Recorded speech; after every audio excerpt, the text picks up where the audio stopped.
to In Between Sundays. I am Toya Exnicious. I am Alyssa Worrell. And Taffy Dollar. What's going on, ladies? Hey. Oh, wow. A lot going on. Yes. You guys moving and shaking? I'm shaking and baking. What you got going on? I mean, it's going on. The world is moving. Okay, from just day to day between these Sundays, from the last Sunday to this Sunday, it's been real. I'm just saying. I feel like I've been around the world and back. I think you have. It seems like it. So. I think you have. You were in South Africa? Were you in South Africa? Not that far. Just Where Toronto and UK and I can't keep count. Okay. Yeah, I can't keep up with your schedule either. We just watch you and we're like, okay. I know, right? Okay. And Toya got a new spot, Yes, I have. I moved. Yes, relocated. Awesome. Yes, I'm in heaven right now. I know. I get mad when I have to leave home, and I'm not a homebody actually, at all. Still in Atlanta though, right? Yeah, I'm near the Braves Stadium. Oh, nice. Awesome. Yeah, I love it.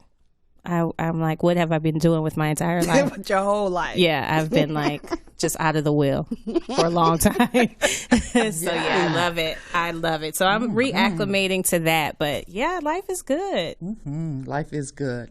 I have no complaints. Well, I'm excited. I'm excited about what's about to happen even today. Yeah. On this here In Between Sundays. Are you ready to rock and roll with this? In between. Let's talk about it. So much to share. So much going on. You know, it's just like life is moving. You got to keep up. Yep. So. Yes. Well, coming up, we're going to be talking about Buy Up the Block with our special guest, Jay Morrison. I'm excited about this. Yeah. This is home ownership, wealth building. This is what we're on. This is what we're all about. Leveling up. Yeah, so we're going to get some tips. Right? Yes. Yeah. It's yes. not, you know, you can never be too mature to not get into home ownership or learn new things, become an entrepreneur, all that good stuff. Yes, a lot of people think that maybe they're past their time. I don't think so. You know, I didn't get to invest when I was younger or different things like that. So I'm excited to get some information for myself and for everybody listening. Yeah. So definitely for my kid. This week we started, she asked me for money. And so I said, you need to find a reason to have money. Then I said, you know, you need to find a way to get money. And so, you know, it's just different now because my parents would have never said that to me. Right. So even the conversation that we're having with her, with both of them, it's just very different. Today is different. It's it really is different. It's a whole different. You know, even how everybody thinks about money. You know, her thinking about money, they're thinking about money the way I used to. Right. Thinking about buying a home is way different. It really they're an expectation. Like, okay, so when do we move into the mansion? Hold on, little kid. There's some steps. So I'm excited about how today is going to really be going. So am I. So we'll be right back with Jay Morrison.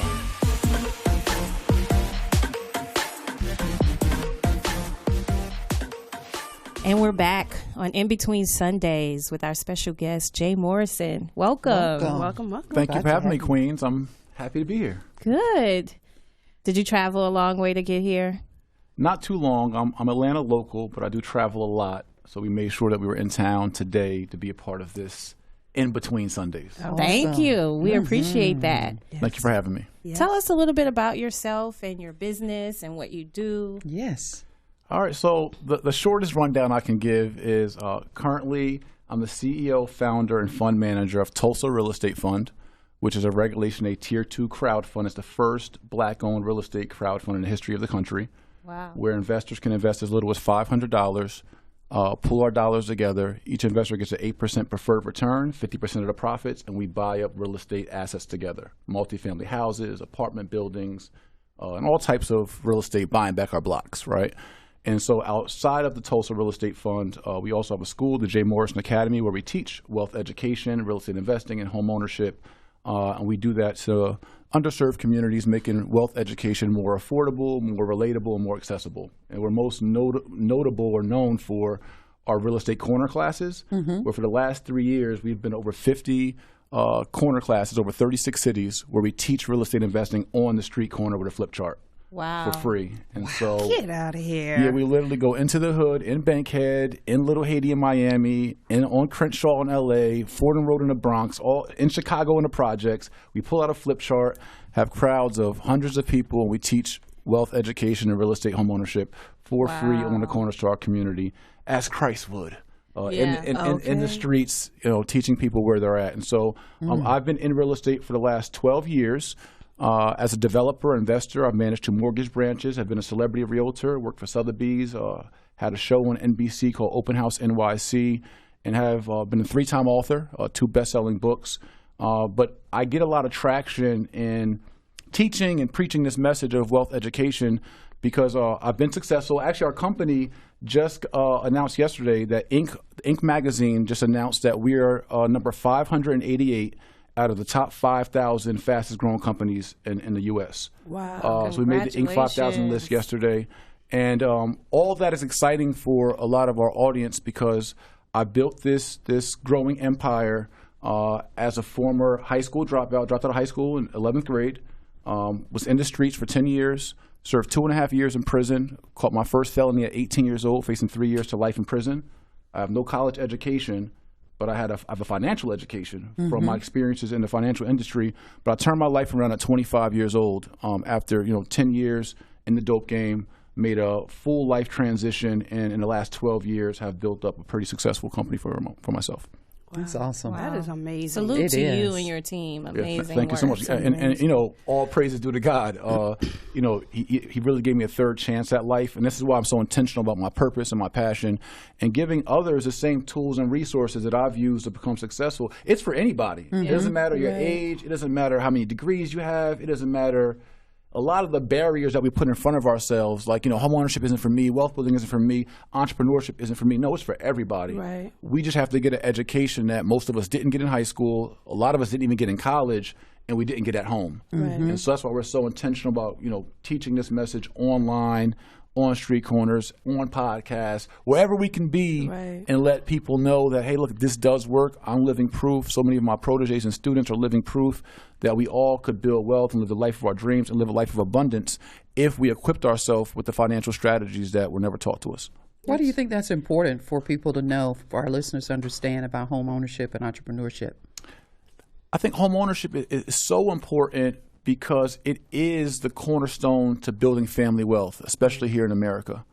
Back in the year 2000, year 2000, when I came home from doing a year in prison, my mother was buying a house, FHA 3.5% down, and we bought a $100,000 house in Somerville, New Jersey, right? She put $3,500 down, and we got a single family house. We didn't do anything to it. No renovations. We just lived there. We went in, we swept the floors, we moved in, we lived there. And in 3 years, that house appreciated $100,000 in value. Wow. And I grew up on welfare, on Section 8. I got Goodwill clothes for Christmas. I grew up below the poverty line, free lunch in schools, all that, back with the paper food stamps, right? And our family never seen thousands of dollars. But from just buying a home and just living in it, doing what we all do anyway, right? This is why it's so important. You're going to live somewhere anyway. It's true. You are. That's true. We do our corner classes or other lectures, and we ask the audience, hey, by show of hands, who here lives somewhere? Unanimously, everyone raises their hand. Yeah. So if you're going to live somewhere anyway, why not prioritize owning the roof over your head? And so what happened for us in a hot market in the year 2000, by 2003, 2004, our property appreciated $100,000 in value. We sold the property, and our family literally cashed out $97,000 tax-free from living in a home. Beautiful. So that's one reason why it's so important is because if you're just renting generationally, right? Your grandmama rented, your mama rented, you rented, and you guys never owned, you never even gave yourself a shot at appreciation, at equity, at the tax advantages, at the power and control of home ownership, that feeling and that morale of owning, seeing your name on the deed, of owning the air rights above the property, the mineral rights of the land, the cash flow. If you own a 2-family or 3-family or 4-family home, you get the cash flow from the rental income. You don't even put yourself in a position for any of that by being a habitual and generational renter. Now, you're saying so many things that are powerful, and I think it's the language that you're using, right? One of the things you said that just struck me is renting is generational, right? And it's I don't know. For many of us, especially, I'm just going to say in the African American community, it's in our DNA. Sure. That's what you do. Yeah. You know, and honestly, you're never taught how to come out of that thinking, right? So just listening to you, there's a language that you've learned. Yes. There's a language that you learned. One thing I have to say is I think our listeners are probably on the edge of their seats because your story is so relatable. Your story is so relatable, and just your conversation is one of giving. Like, you're giving it to us. Right. You Right, know, right. a lot of times you're in, it. you know, but a lot of times you're in these circles per se, right? And it's like you're made to feel as though you're begging. Yeah. You know, like, hey, I got it.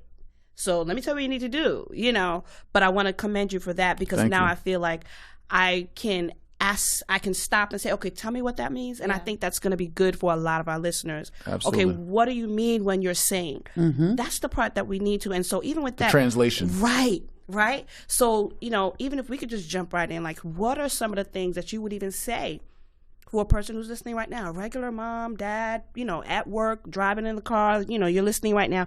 What are some of the things that you would say to them to prepare? Because that's a great word too for us. You know, sometimes we're not taught we have to prepare. Yeah. Sure. And you feel like you have to have a lot of money too.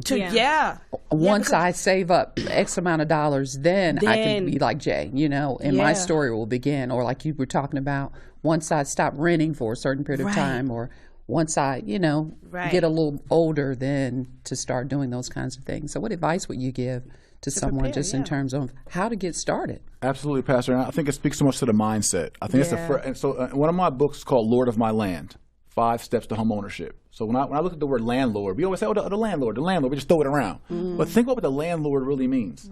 It means that person's the lord of the land. That's a good point. Are the boss. They are the master of the land. And I learned that in my second property at a 2-family home. I was 25 years old. I'm coming from the gym. I got gray sweatpants on, my blue Yankee fitted on, listening to Lil Wayne, driving my car.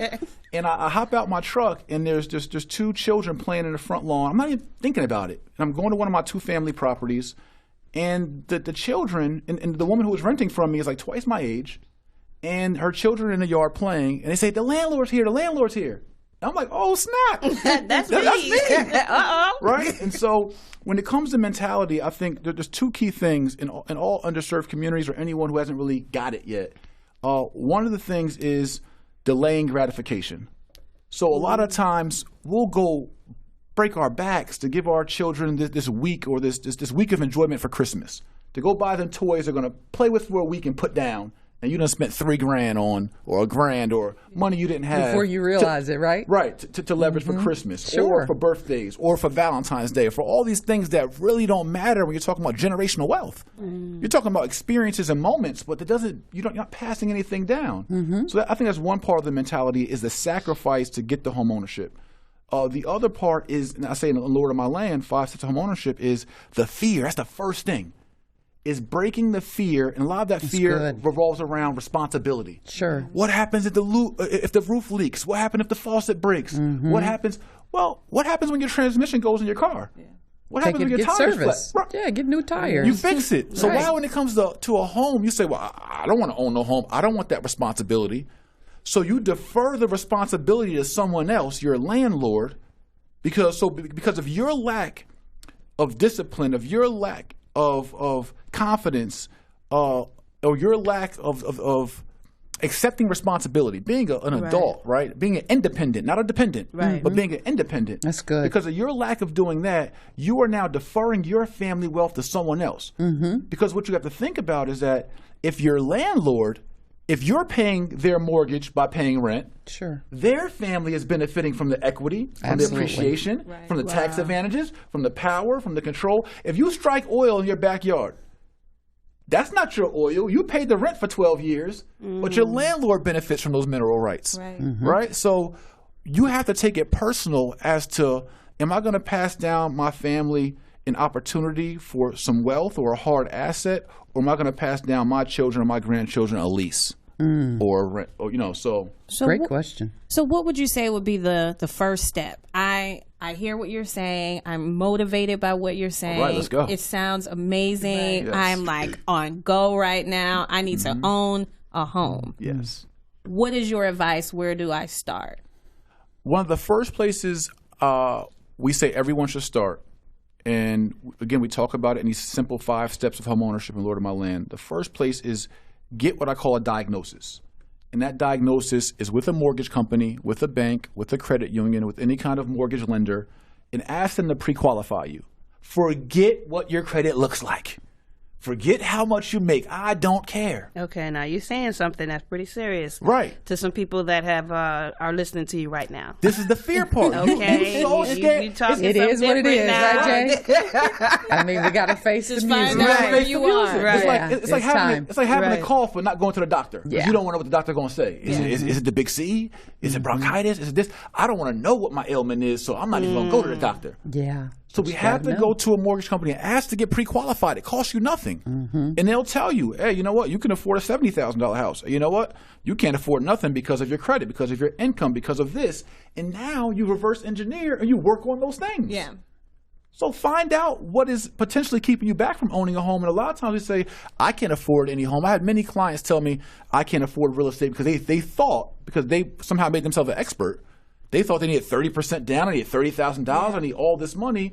And to come to find out, not only did you only need 3% down, which means $3,000 down on a $100,000 house, $6,000 down on a $200,000 house, $9,000 down on a $300,000 house, or even $15,000 down on a $500,000 house. Not only did you only need 3% down, there's also programs in your city that will cover your entire down payment. That's excellent information. That's but you didn't even give yourself a shot to even get in the game because you were too scared to even see what it is. If your credit's dinged up, guess what? All credit can be rebuilt, restored, and repaired. Ain't a credit report out there. In a matter of months, right? Out there that cannot be, I don't care if you got bankruptcies, you got judgments, you got liens, all of it can be rebuilt, restored, and repaired. But if you don't put yourself on that journey, you look up at 18 months and you're still where you at. Renting, getting somebody else's family rich. Having a plan. Got to have a plan. But I think even, what you're talking about, the home buying process really starts in your mind, in your heart, dealing with, you keep saying that word generational. Yes. Those are some keys right there. Yeah, you get freed up there, you can move. And that's why I say it's the mindset. You have to be motivated within yourself.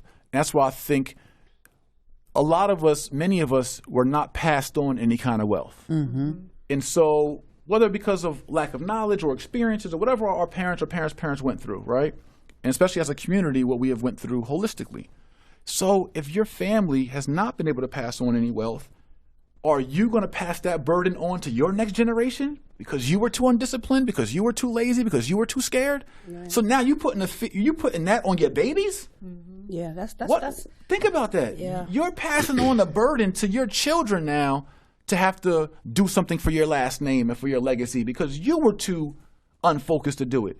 That's not fair to them. For us as adults to be in this information age and have the opportunity and God to give us all this space and opportunity to grow family wealth or to even just a little prickle at it. Right. But you didn't do it because you just said, I don't want the responsibility. So you're going to put it on your daughter? Because you wouldn't do it in today's age? And so I think we use those things to motivate us, then get that diagnosis to see what our plan is and what we have to do. Now you work on that. Okay, if it's my credit or I got an $1,800 judgment, okay, you know what? Ain't no vacation until that's paid off. Ain't no Christmas till it's paid off. Right? That changes the conversation in your home too. Big time. That changes the whole conversation. I hear you're literally, and I'm sure the listeners are too, you're literally shifting our minds as you're talking. Right? We're literally, you would have to be doing inventory right now. As you're talking, like I'm already thinking about the conversations that I need to have. And something you talked about with, we made ourselves experts. I like that you said. You thought it had to be this amount. So what are some, let's dive right in there. Sure. So what are some recommendations that you would have for people who are having the difficulty? We first realize get over the fear. Yes. But then you still have to do those practical steps. So what is the recommendation on doing that if you have a problem coming up with it? Right. From a knowledge-based standpoint or a money standpoint or I guess which part of it, right? So it's all, I think we need to probably talk about in general. Yeah, just in general. if there's a website or a program or a service that people can contact or log on. So I would love to give everyone a free service that we offer at jaymorrisonacademy.com. That's JAY morrisonacademy.com. We have a free wealth creators community. It's totally free. You just put your name and email in and you get all these robust lectures, resources, and tools on how to build your credit using secure credit cards, secured loans, all these advanced strategies. I mean, they're right out there. Also with homeownership, one thing, and we'll teach you this in this free community in some of our lectures, is that you can have multiple co-borrowers on one home. So a lot of times we say we don't make enough, but how about me, you, and you? Hello. Yeah. Let's all go in and collectively we make enough. But then we say, oh, I don't want to live with you. Okay, you know what? Well, fine. Don't live with me. Keep renting and getting that person rich then. Right. We don't want to make the sacrifices sometimes needed to put ourselves on and get ourselves on our feet. So we'll teach you some of those specific strategies outside the multiple co-borrower strategy, which we see many communities use. We just don't use it often enough. Outside of the home buyer assistance, in most cities, there is home buyer assistance for down payment assistance. Sure. Even if you don't have the funds. Another strategy I strongly preach, and you'll get in the wealth creators community, is buying a 2-family, 3-family, or 4-family house. Many of us don't know that same 3% down payment applies to multifamily homes up to 4 units. That's great. So you can live in one unit, rent the other 3 or 2 or other unit out, and now you're getting rental income that pays for your mortgage, and or you're even making money while you're living, and the bank will use that future rental income to qualify you. So what I mean is this.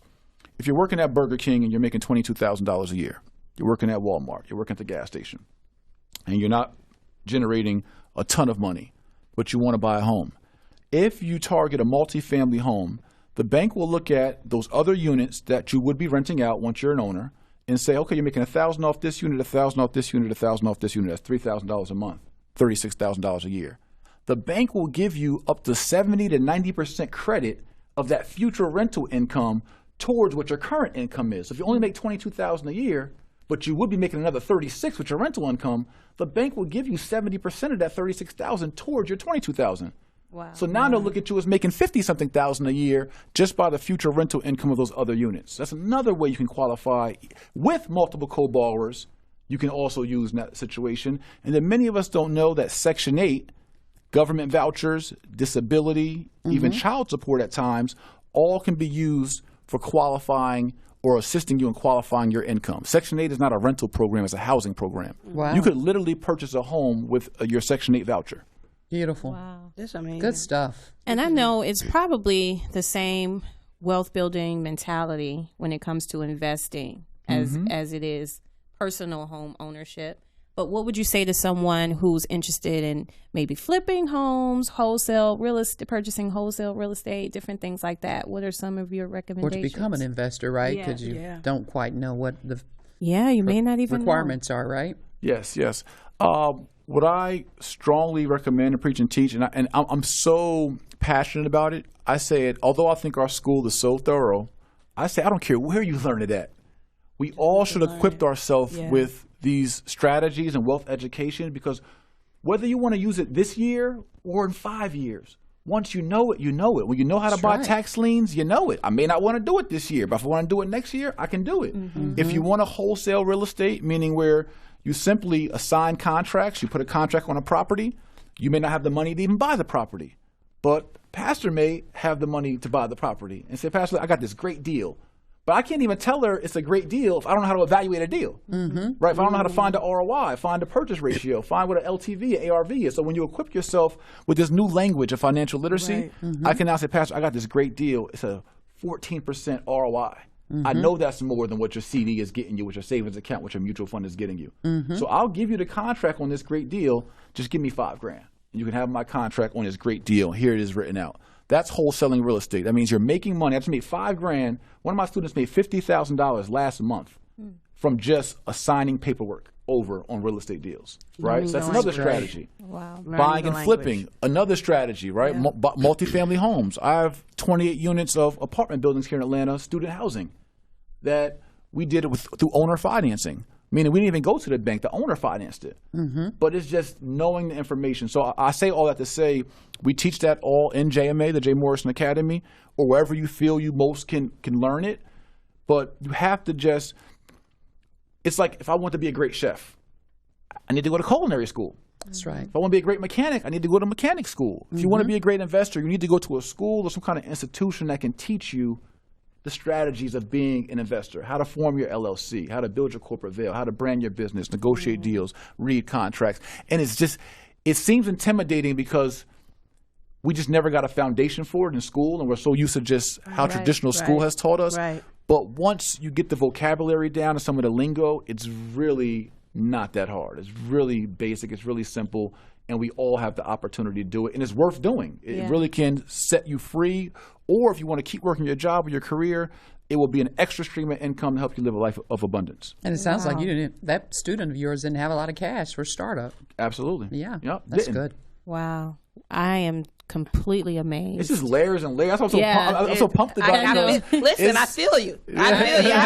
I'm excited just listening to you. And I have so many, I think we all have so many questions, but I also appreciate just how clear, that you're presenting the information. It makes me want to go ahead now and go to the academy. I feel like I can independently begin. So, Jay, could you tell our listeners how to find you, how to get involved in your institute, and all the info? Like, are you online, social media? I'm heavy online. Okay.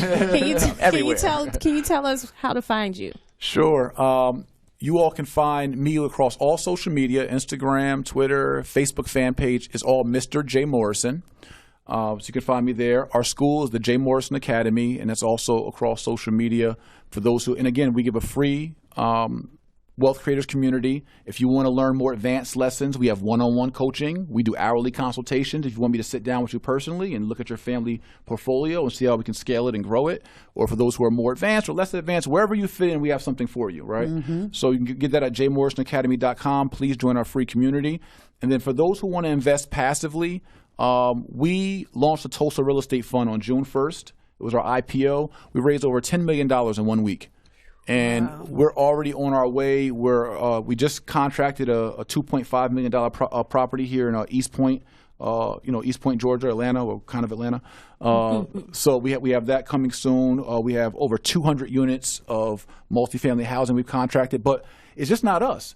It's our 11,700 investors with us who all are owners of all those assets with us. That's beautiful. So if you want to own multifamily housing for less, if you don't have the experience, the expertise, the passion, the energy, or the time, you can invest through TulsaRealEstateFund.com, TULSA, like Tulsa, Oklahoma, named after the original Black Wall Street. Go to TulsaRealEstateFund.com, and for as little as $500, you can be an equity owner and shareholder in a diverse portfolio of real estate assets as well. So you can learn it, you can invest in it, and we're here for you.